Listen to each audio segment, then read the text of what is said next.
Tonight, a storm of questions swells over military protocols and response as critics and experts demand answers over the fatal helicopter crash that claimed 8 important lives.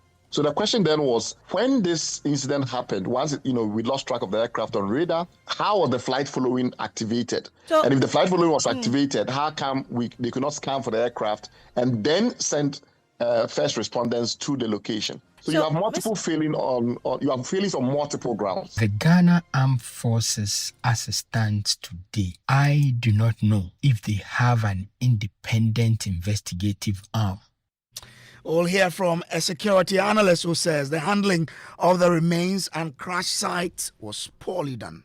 I cannot imagine that in this day and age, any human being, let alone the caliber of the people who were lost, that their remains will be carried in cocoa sacks. So when you start digging deeper, you ask yourself, what was the response mechanism? We have details of the terrain and that of the crash site here on Top Story, brought to you by Telecel Connecting Energies.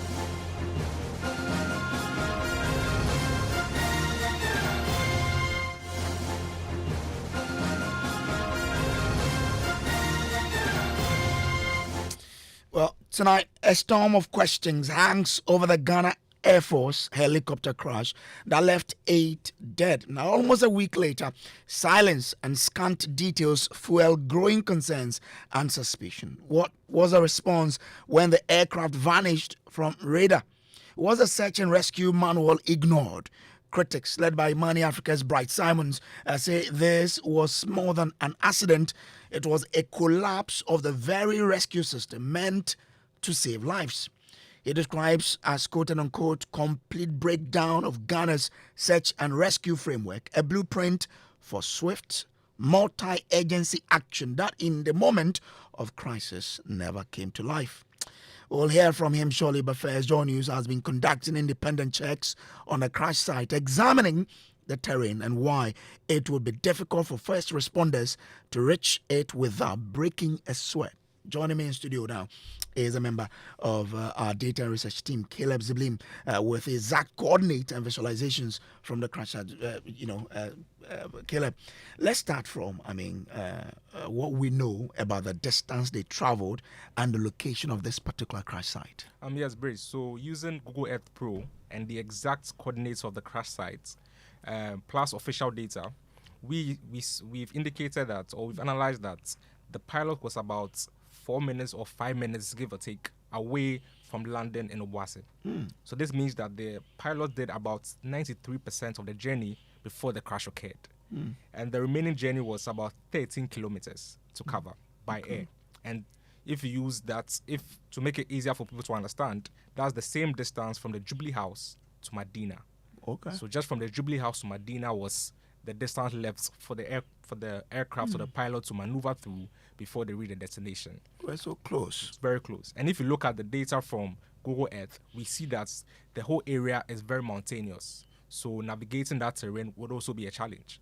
So based on this data, we've seen that the pilot was just a few minutes away from reaching their destination before their untimely death. Now let's talk about the protocols that should be followed in an accident like that. We understand there is a 2008 manual outlining the exact steps that all agencies must take when contact is lost with an aircraft. Yes, Brace. So we found this manual, or it's a protocol, and it's governed by the Ghana Civil Aviation Authority. Now, like you said, the second version was published in 2008. So before that, there was another version, but the second was published in 2008. Now, even though the armed forces will have their own procedure because it's a military operation, they will have their own search and rescue program. The entire search and rescue program in Ghana is governed by the Ghana Civil Aviation Authority or organization. So the rules are clear. A search must begin immediately if there's no communication from an aircraft within 30 minutes of its scheduled reporting time, or if it fails to arrive within 30 minutes of its estimated arrival time. So if the aircraft does not arrive after 30 minutes of its supposed arrival time, or it does not contact the base 30 minutes after it's supposed to contact it, then a search must begin immediately. So in this case, once radar was lost a search should begin immediately. But that was the time they began, not so. Well, we got a statement from the armed forces at around 1:30. Okay. And the flight took off at 9:12. And the distance from Accra to Obuasi, if you use commercial plane, is about, from Accra to Kumasi, it's about 40 minutes. So by helicopter, it should take, give or take, some 40 minutes. So by 10:12, the aircraft should have landed in Obuasi. But then we got a statement from the armed forces at 1:40 thereabouts. So we then need to ask the question, what time did they put in the search and rescue? Exactly. And what time exactly did they lose radar from the aircraft? And was it at that moment that they began the rescue mission? So that's the first question that we need to ask. Okay. And from there, so once the 30 minutes threshold is reached, a search must begin immediately. And it starts with, even the protocol gives a radius. So the first point is to go to where the aircraft was last seen or last heard on the radar. Once you go there, the protocol gives you a radius to work within, so you can spread out a bit or move forward a bit from the protocol. Now, at this point, another aircraft may be deployed from the base to follow the same path towards where the aircraft was flying and begin the search from there. But this also depends on weather conditions. If the weather permits it, another aircraft will be deployed. Now, if the aircraft is proven hard to locate, radio stations will be used to describe it and share a hotline number for the public to call with sightings of a crash site. So if it cannot be found, the aviation authority will contact FM stations, radio stations, or broadcast messages in the areas that they suspect these flights might be, and then request that if someone sees the flights, they should contact them immediately. District assemblies also and the crash sites, potential crash sites, would also be contacted to mobilize local resources to be on standby. Okay. So, as for that, I think we saw the regional minister, so it means that was done. But as to with the whether assembly radio members stations were used is Exactly. one thing we need to explore. Exactly. Now, if the aircraft is found and it's a crash site, the local police must immediately secure and cordon off the area and control crowds.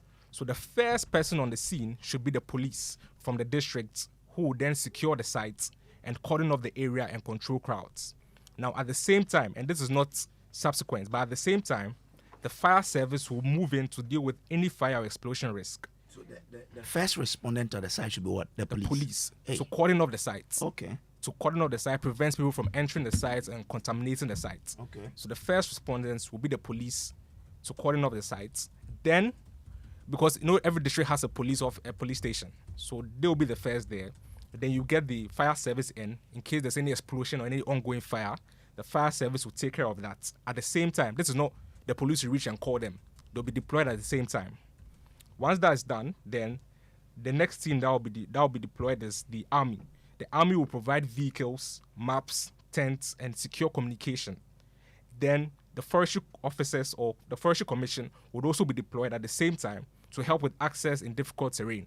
And we know this was the area that, according to the Google map, was very mountainous and difficult to maneuver. So the forestry commission should come in. Exactly. Okay. So the forestry commission would show the army and the ambulance where to pass through, how to move through the area. And then ambulances and medical teams will also be deployed with the necessary equipment, while the National Disaster Management Authority organization, or NADMO, brings blankets, tents, food, and survival kits for not only survivors, but then for the troops, for the teams on ground. Because the assumption is that they are going to stay there and make sure the site is cordoned off till other teams come on board. So they're not leaving the sites. So NADMO will bring the teams on site, food and shelter for them to stay on site while they are waiting for reinforcements. Okay. And then, so all this happens simultaneously. The police, fire service, forestry commission, the army, NADMO, and health officials are sent to the crash site as soon as they locate the crash site. One team doesn't go ahead of the other. They all go there at the same time. They're all deployed at the same time.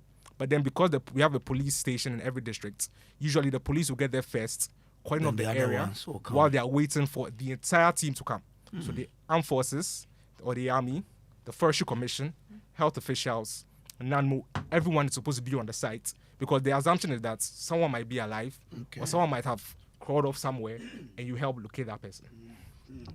Quite a detailed protocol there. Whether or not these were followed is a question that we need to be exploring. We can now listen to Bright Simons, who says there was a quote and unquote complete breakdown of Ghana's search and rescue framework as has been enumerated by Caleb Ziblim there. Listen to him. So we are looking more at either the emergency location transmitter or in some instances we call a personal locator beacon.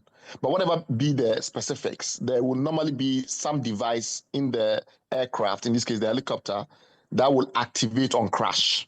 And that will send a signal on a dedicated frequency to a satellite network, a global satellite network.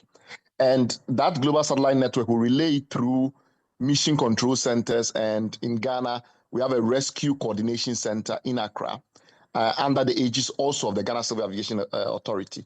So when they get this signal, they're supposed to notify all the contacts, key contacts in different institutions, so that you can do a response. In the specific case of a military aircraft, if the ELT, and that's where the issues arrive, if our ELT protocol is not working, either because that device is not in the plane, or there was some kind of fault in relaying that message to the satellite, or whatever be the situation, a military aircraft would typically also have a PLB, which is a more local signaling device.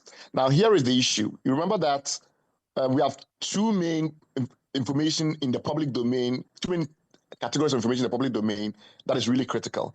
One is that we lost radar contact very early on when the aircraft left the base, heading towards the destination.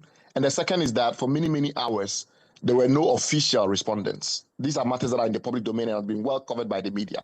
Now, once the radar contact was lost, the traditional protocol is that you have flight following and tracking. Somebody attempts to find the missing aircraft because the aircraft is not on the radar. And then in this case also, it hadn't arrived at its destination. So in those circumstances, this is where the beacon and the fact that you have last known point for loss of contact, as well as the flight trajectory, etc., means you activate a flight following protocol. Some other aircraft goes looking for this, and that is when then the beacon, the personal locator beacon, will scan for the frequency for the signal.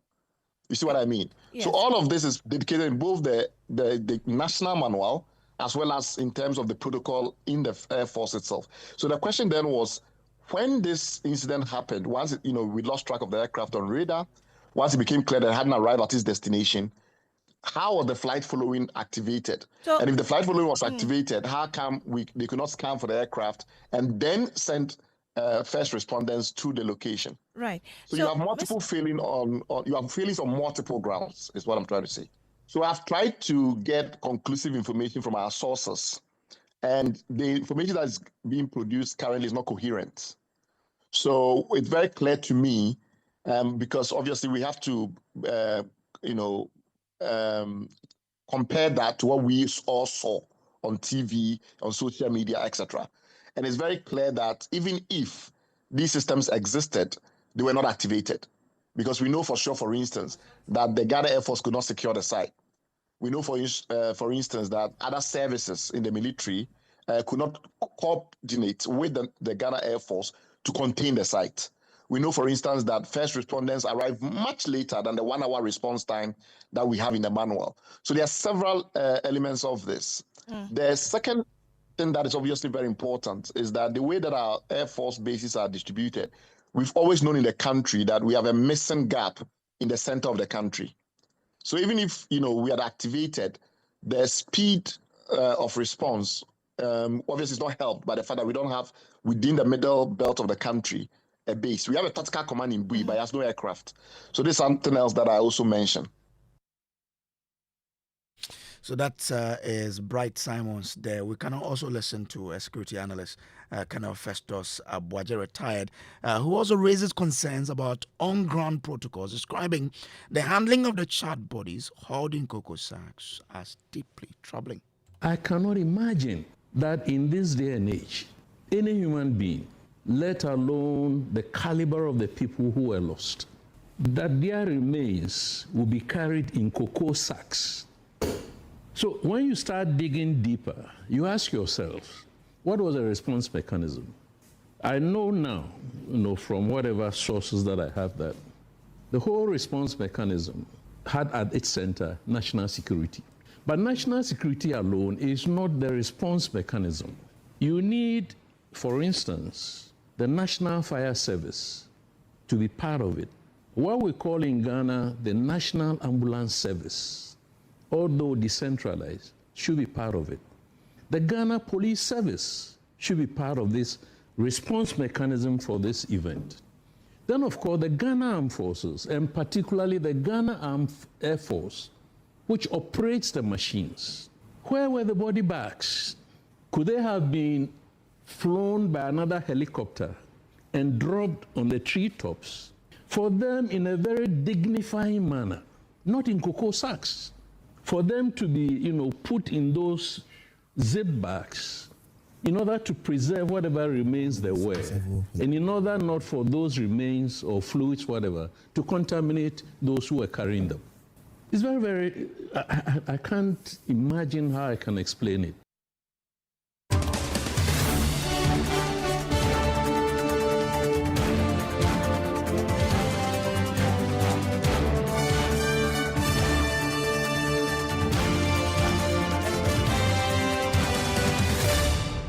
This is Top Story, brought to you always by Telecel, Connecting Energies, and Shield Pension Trust.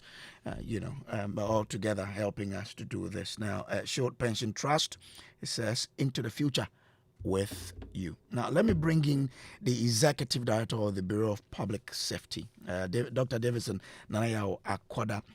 Grateful to you, sir, for joining us here. Now, I mean, what do you make of all of these revelations that it looks as though our search and rescue mechanism what really did not work on that particular day when it should have worked for the country? Well, thank you very much, and good evening to your panelists and your listeners.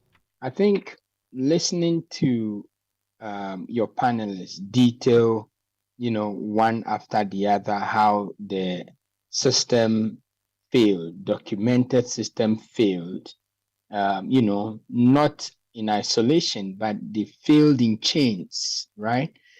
It's unfortunate. And it also speaks to us about systemic failures, the lack of, preparedness, proper preparedness.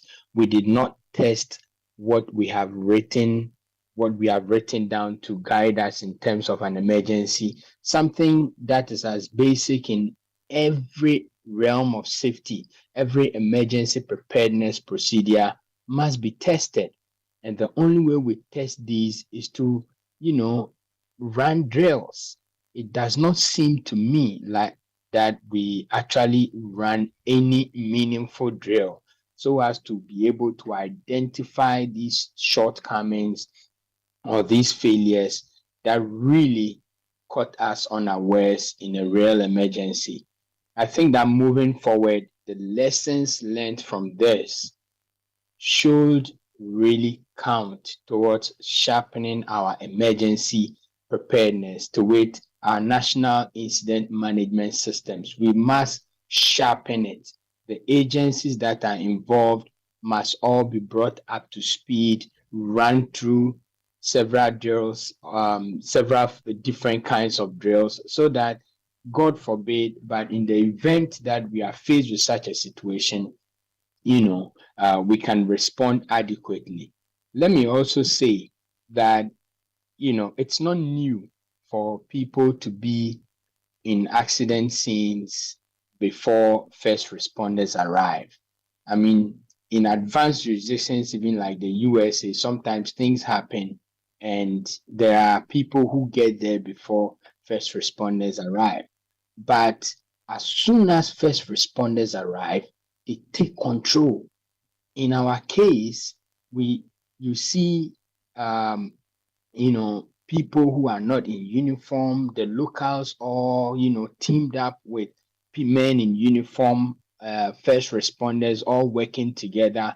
And you wonder under whose command are all these people working, to the extent that we even heard that, wristwatches and other valuables that people who came there earlier had taken away, and they had to now call for them back.